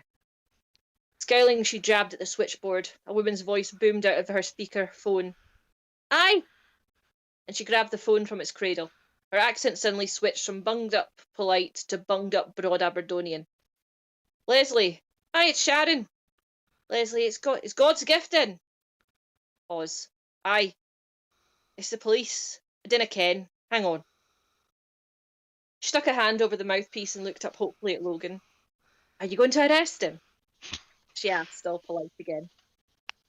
Logan opened his mouth and shut it again. We just want to ask him a couple of questions, he said at last. Oh. Sharon looked crestfallen. No, she said into the phone again. The wee shite's no getting banged up. She nodded a couple of times and grinned broadly. I'll ask. She fluttered her eyelashes and pouted at Logan, doing her best to look seductive. It was an uphill struggle with a flaky red nose, but she did her best. If you're not going to arrest him, any chance of a little police brutality? WPC Watson winked conspiratorially. See what we can do. Wait it. The reception pointed at a security door off to the left. Don't be afraid to cripple him. She grinned and buzzed them through.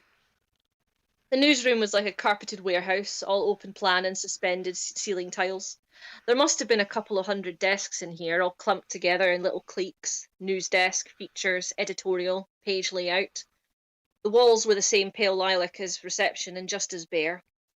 There weren't any partitions and the desktops spilled into one another. Piles of paper, yellow post-its and scribbled notes oozing from one desk to the next like a slow-motion avalanche. Computer monitors flickered beneath the overhead lighting, their owners hunched over keyboards, turning out tomorrow's news. Apart from the ever-present hum of the computers and the whir of the photocopier, it was eerily quiet. Logan grabbed the first person he could find, an older man in saggy brown corduroy trousers and a stained cream shirt. He was wearing a tie that sported at least 3 of the things he'd had for breakfast.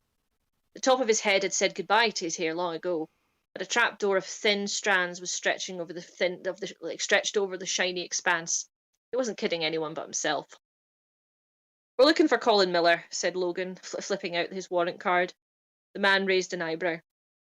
Oh, aye? He said. You going to arrest him? Logan slipped his identification back into his pocket. Wasn't he intending to, but I'm starting to think about it. Why? The old reporter hitched up his trousers and beamed innocently at Logan. No reason.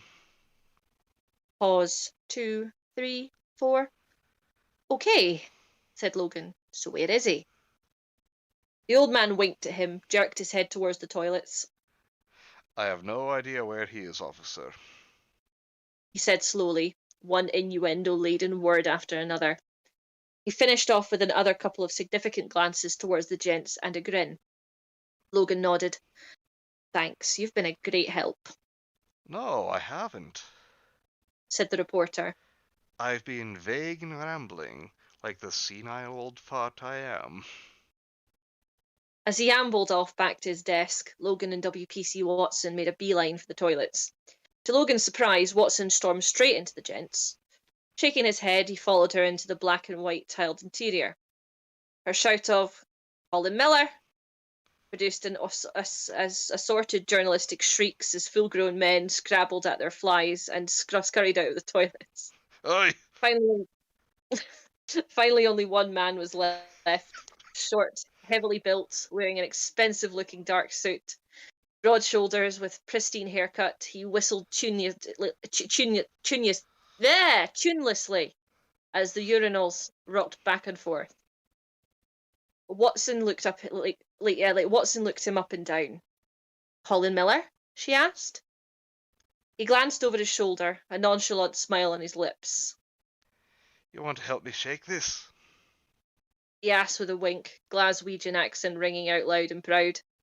My doctor says I'm not to lift anything heavy. She scowled and told him exactly what he could do with his offer. Logan stepped between them before Watson could demonstrate why she was called Ballbreaker. The reporter winked, shuggled about in a little, then turned from the urinal, zipping himself up. Gold S's are kicking my ass today. Gold signet rings sparkling on almost every finger. A gold chain hung around his neck, lying over the silk shirt and tie. Mr. Miller? Asked Logan. Aye, you want an autograph? He strutted his way to the sink, hitching up his sleeve slightly as he did so, exposing something chunky and gold on his right wrist and a watch big enough to sleep 4 on the left. It wasn't surprising the man was well muscled. He had to be to cart about all that jewellery. We want to talk to you about David Reed, the 3-year-old who was... I know who he is, said Miller, turning on the taps. I did a front page spread on the poor wee sod. He grinned and pumped soap in his hands. 3,000 words of pure journalistic gold. Tell ya, kitty murders. Pure gold, so they are. Sick bastards kills some poor kid and suddenly everyone's dying to read about the wee dead body over their cornflakes. Fucking unbelievable. Logan resisted the urge to grab Miller by the scruff of the neck and smash his face into a urinal. You called his family last night, he said, instead, fist jabbing deep into his pockets. Who told you we'd found him? Miller smiled at Logan's reflection in the mirror above the sink. Didn't take a genius, Inspector. Sergeant, said Logan. Detective Sergeant McRae. The journalist shrugged and... Oh, sorry, you. I'm sorry, I didn't. I thought since you kind of paused that you meant for me to take over. Yeah, you take over now. Okay, might go to pun jail. Are they kicking your S today?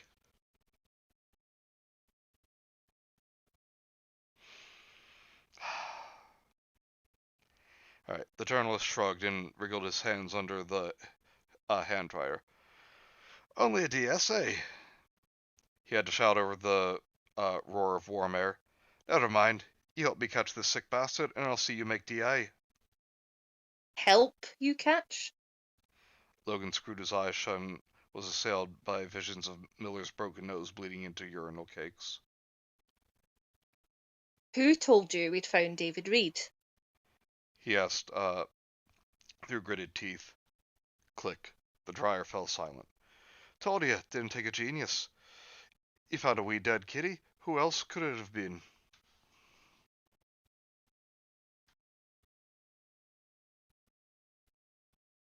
We didn't tell anyone. We didn't tell anyone the body was a child. No, Ah, well, must have been a coincidence then. Logan scowled. Who told you? Miller smiled and shot his cuffs, making sure there was a fashionable inch of starched white visible at the end of both sleeves. You never heard of journalistic immunity? I don't have to reveal my sources, and you can't make me. He paused. Mind you, if the tasty WPC wants to do a Matahari, I might be persuaded. Gotta love a woman in uniform. Watson snarled and pulled out her collapsible truncheon. The door of the gents burst open, breaking the moment. A large woman with lots of curly, dark brown hair stormed into the toilets, hands on hips and fire in her eyes. What the hell is going on in here? She said, glowering at Logan and Watson. I've got half the news desks out there with piss all down the front of their trousers. She rounded on Miller before anyone could respond. And what the hell do you think you're still doing here? They're giving a press conference on the dead kid in half an hour. Tabloids are going to be all over the damn thing. This is our bloody story, and I want it to stay that way. Mr. Miller is assisting us with our inquiries, Said Logan. I want to know who told him we'd found. You arresting him? Logan only paused for a second, but it was long enough. Didn't think so. She stabbed a finger at Miller. You! Get your arse in gear. I'm not paying you to chap up WPCs in the bogs. Miller smiled and saluted the glowering woman. You got it, Chief, he said and winked at Logan. Gotta go. Duty calls and all that. He took a step towards the door, but WPC Watson barred his path. Sir? She fingered her truncheon, desperate for an excuse to use it on Miller's head. Logan looked from the smug journalist to Watson and back again. Let him go, He said at last. We'll talk later, Mr. Miller. The journalist grinned. Count on it. He made his right hand into a gun and fired at WPC Watson. Catch you later, investigator. Thankfully, she didn't reply. Back in the car park, WPC Watson stomped through the rain into their Vauxhall, wrenched the car's door open, hurled her hat in the back seat, thudded in behind the steering wheel, slammed the door shut again, and swore. Logan had to admit she had a point.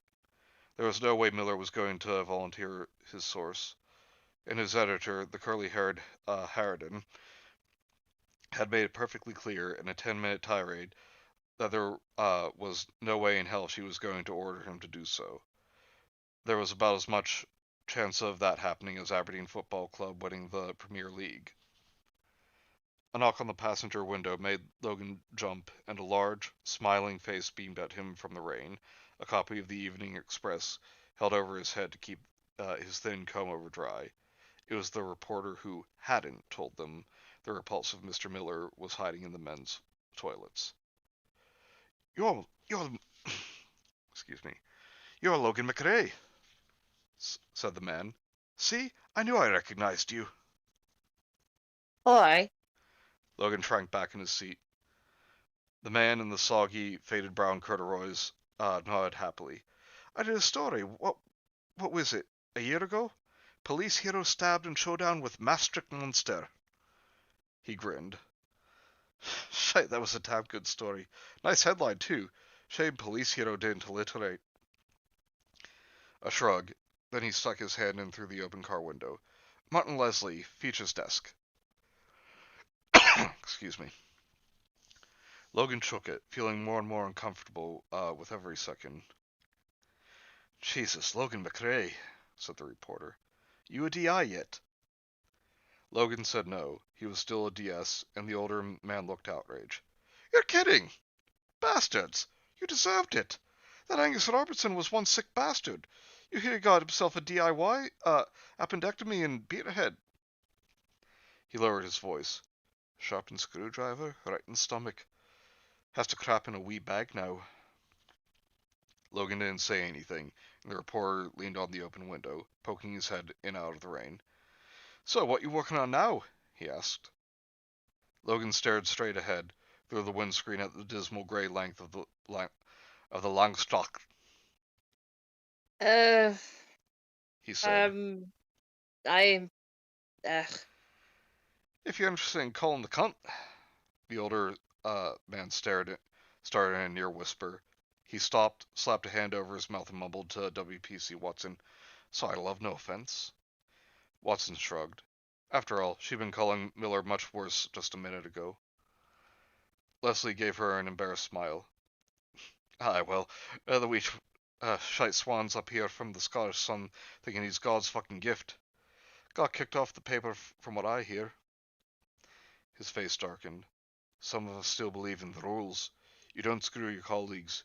You don't phone up a dead kid's mum until you know the police have broken the news. But the little bastard thinks he can get away with murder just as long as there's a story at the end of it. And his spelling's bollocks. Logan gave him a thoughtful look. You have any idea who told him we'd found David Reed? The old reporter shook his head. No idea, but if I find out, you'll be the first to know. Be a pleasure to screw him over for a change. Logan nodded. Right, that's great. He forced a smile. Well, we're going to have to get going. WPC Watson pulled the car out of the space, leaving the old reporter standing on his own in the rain. They should make you a DI! He shouted after the car. A DI! As they drove out past the security gate, Logan could feel his face going red. Aye, sir, said WPC Watson, watching him turn a lovely shade of beetroot. You're an inspiration to us all. Alright, and that was chapter 4. Let's check on some comments here.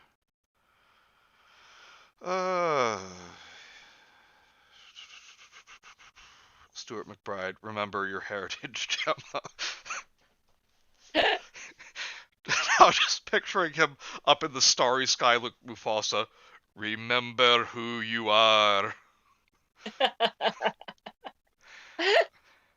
My mom's been stood over my shoulder waiting for Manny's Scottish accent. God damn it. I'll be back during it was just delivered. Cam says, nice, what are you having? I love Sharon. Mike, I'm back. How much more Scottish has Gemma become? Are they kicking your ass today? I'd say she's gone from Jedburgh to Kinross. Not quite full Aberdonian yet. I spelt no. Jedburgh wrong. I don't want to know how badly I mispronounced those names. Kinross is pretty, but yeah. Is it Jedburgh? It says, yeah, it's Jedburgh. Jedburgh. Oh, so it's the same way as Edinburgh. You pronounce it Edinburgh, you damn well. I'm sorry.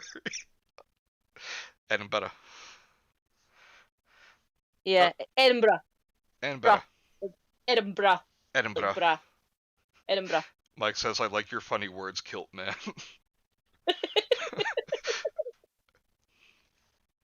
But yeah, so Worcester sauce, you don't say the share, just like with giddy, you don't say Garriock. No, it's giddy. Giddy. And it's not Milmgavi, it's Mulgai. Then why is the Ock even in there? I don't know. And then there's a place that looks like it's pronounced Finzane, but it's pronounced Fingen. What about Muckles? I'm staring. I can tell. Raptor says, Haggis Dragon speaks words of logic. Cam says, I live there, Maddie, I'll fight you. Mike says, it's pronounced Edinburgh sound effect. Edinburgh. Edinburgh. Thing is, like, when I first heard of Pittsburgh, I thought it was Pittsburgh. Pittsburgh. I mean, it looks like Pittsburgh. It doesn't have a burg at the end of it. Yeah. Too many vowels, McTins. Alright, let me look here.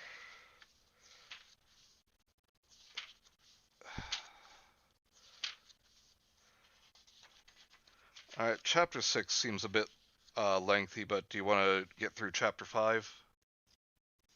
Yeah, just thinking. Yeah, we'll do chapter 5 and then I'll have to head off. Sounds good.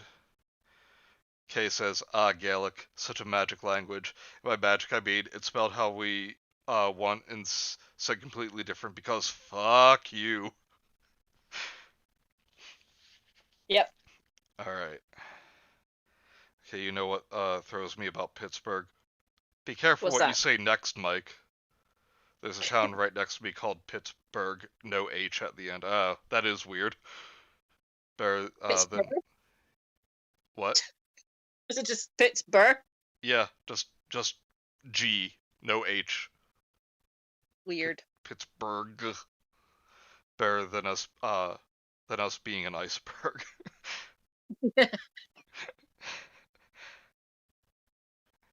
Yeah, he says to Kay, the magic of Gaelic is alchemy. Alright, so, chapter 5. Yep.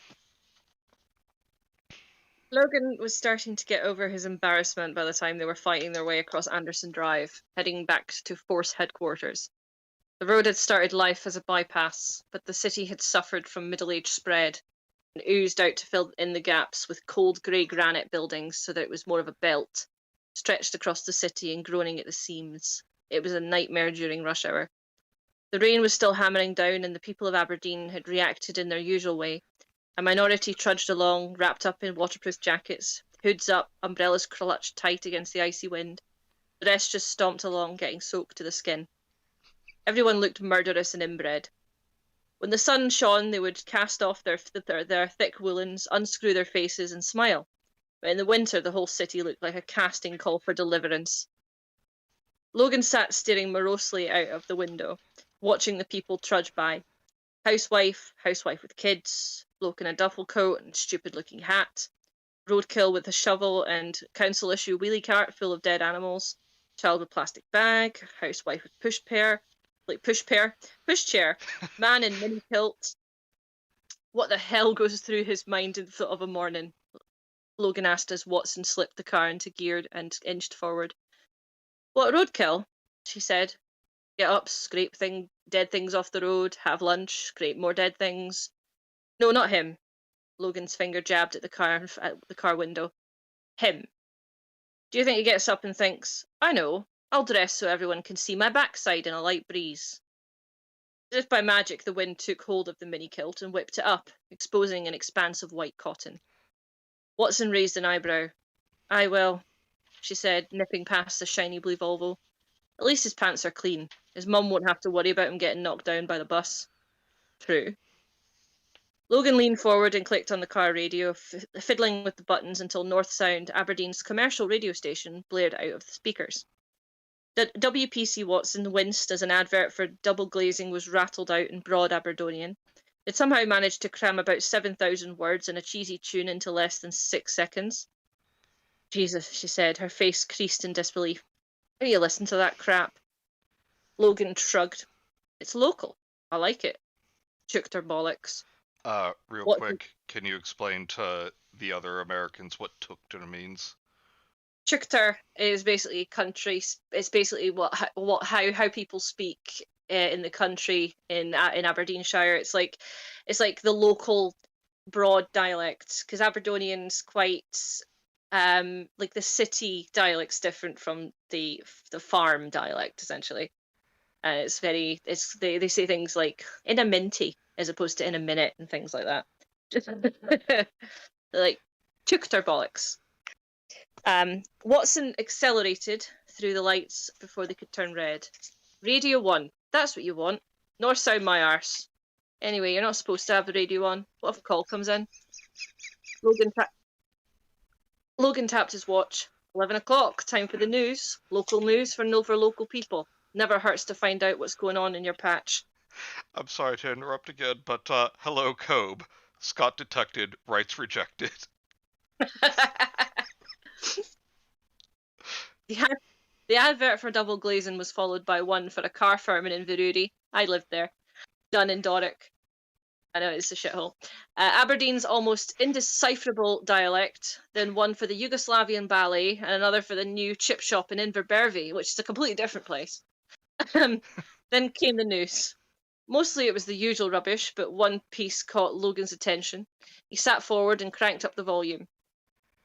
Earlier today, the trial of Gerald Cleaver continues at Aberdeen Sheriff Court. The 56-year-old, originally from Manchester, is accused of sexually abusing over 20 children while serving as a male nurse at Aberdeen Children's Hospital. Hostile crowds lined the road outside the courthouse, hurling abuse as Cleaver arrived under heavy police escort.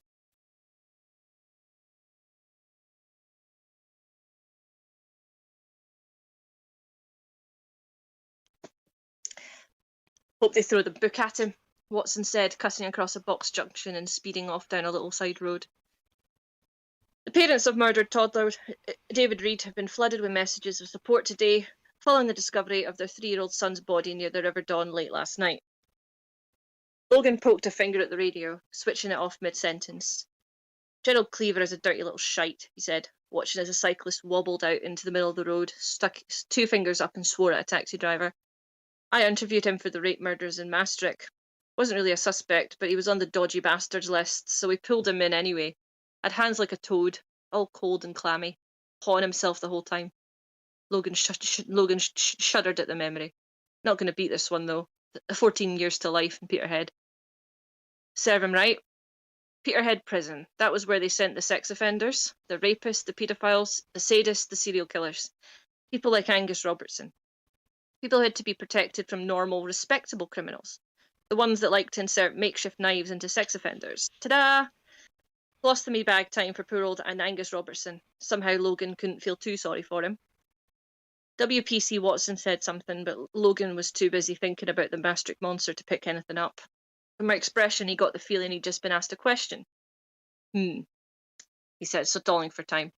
In what way? It was a standard fallback. WPC Watson frowned. Well, I mean, what the doctors say last night at A&E. Logan grunted and dug a plastic bottle out inside his jacket pocket, rattling it. 1 every 4 hours, preferably after meals, not to be taken with alcohol. He'd already had 3 that morning. She raised an eyebrow but didn't say anything. 2 minutes later, they were pulling into the multi-storey car park at the back of the force headquarters, making for the section reserved for patrol and SID pool cars. Command officers and senior staff got to use the car park. Everyone else had to make do with what they could get, usually abandoning their cars on the beach boulevard, a 5-minute walk from the station. It paid to be an assistant chief constable when it was pissing with rain. They found Detective Inspector Inch perched on the edge of a desk in the incident room, swinging one large leg back and forth, listening to a PC carrying a clipboard. The news from the search teams wasn't good. It was too long since the body had been dumped. The weather conditions were terrible. If, by some miracle, any forensic evidence had managed to survive the last 3 months, it would have washed away in the last 6 hours. D.I. Inch didn't say a word as the constable went through his list of negative negative results. Just sat there, munching his way through a packet of fizzy Coca-Cola bottles. The PC finished his report and waited expectantly for D.I. Inch to stop chewing and say something. Tell the teams to keep going for another hour. If we're not found anything by wait, that was you. Yeah. Yep, that's you. Sorry, I was gonna start sooner, but I was trying to make like a sound like finishing chewing. Ah, okay. Tell the teams to keep going for another hour.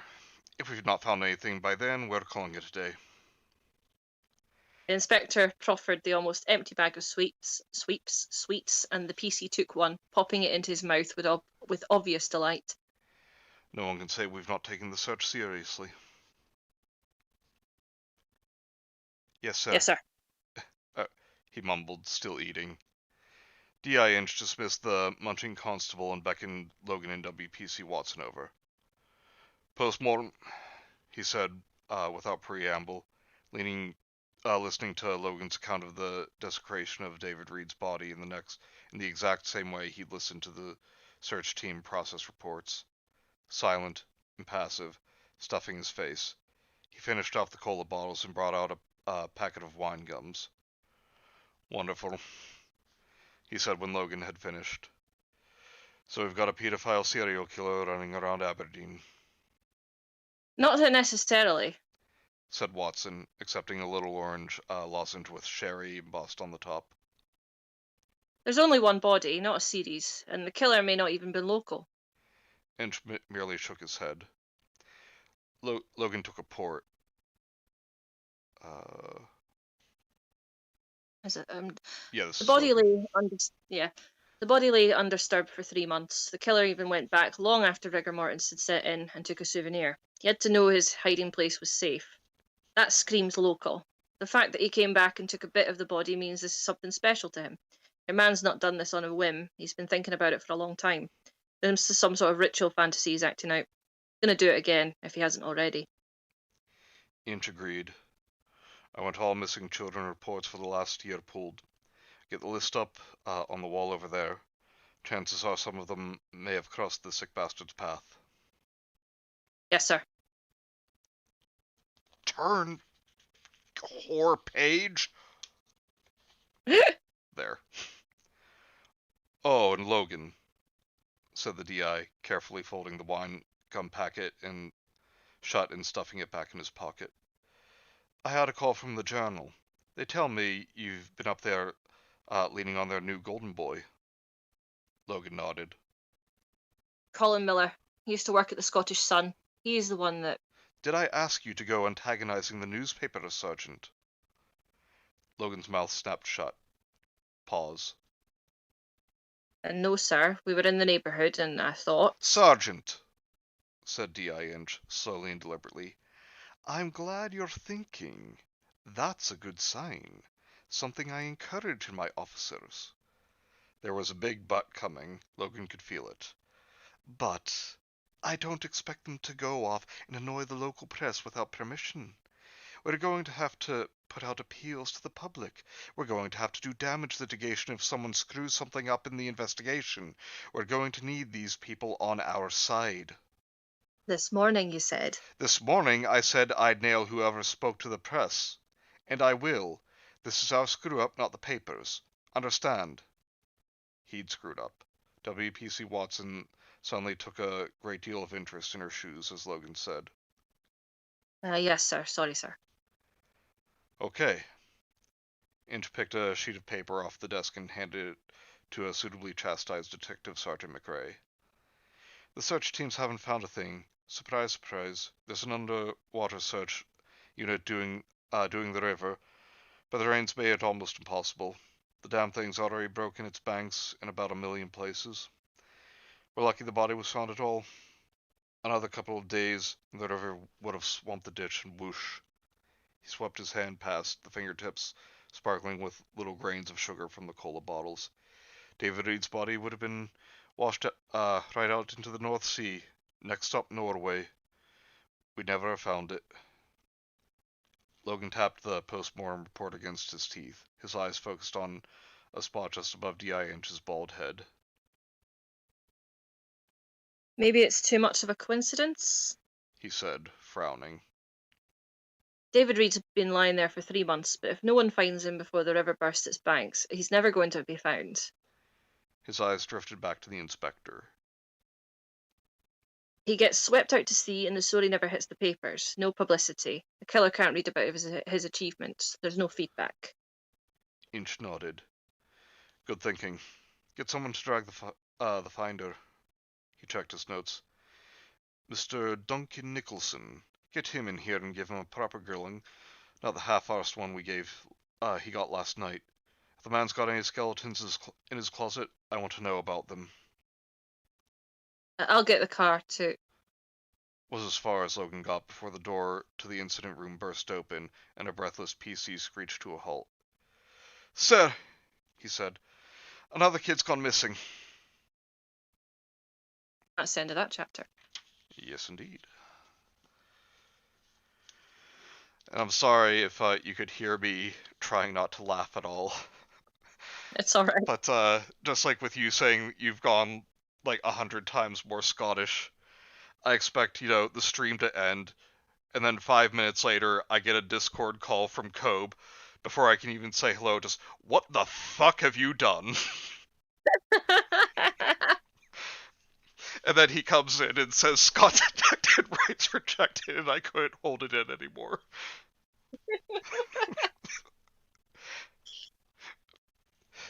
What have you done? Almost got that out of her.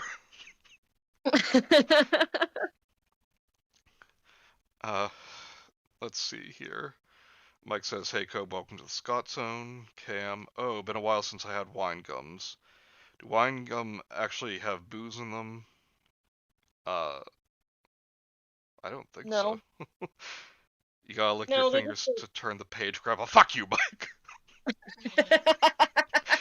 That's it. Hold on. I'm looking right now at Amazon, getting the Kindle version.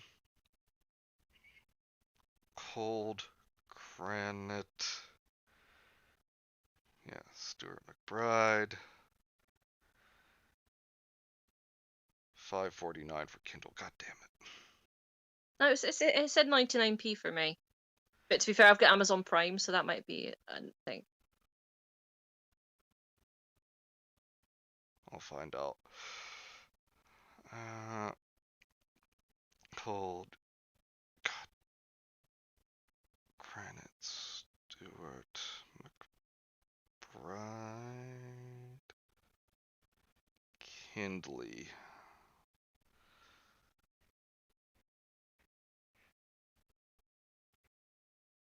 I'll deal with that later.